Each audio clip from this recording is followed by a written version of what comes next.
Mac'ке тапсырма жүктеу үшін бірінші Play Market'тен EduMark'ты көшіріп аламыз.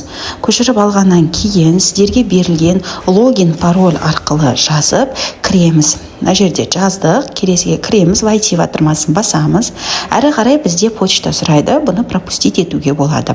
Пропустить еткеннен кейін белсім сұрайды, яғни оқып танысып алсаңыздар болады. Одан кейін астындағы келісемін деген батырманы басасыздар. Әрі қарай бізде расписание бөліміне өтесіздер. Осы расписанияда бүгінгі тұрған сабақтар тұрады.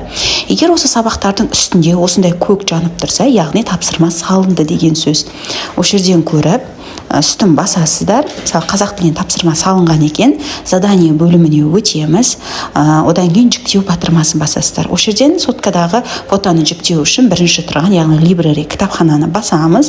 Басып керекті суретті таңдаймыз, ол жүктеледі. Жүктелгеннен кейін отправить батырмасын басамыз. Әрі қарай басқа да орындалмаған тапсырмаларды көру үшін үстіңгі жағындағы мына тапсырманы бассаңыздар, орындалған және орындалмаған болып екіге бөлініп көрсетіліп тұрады.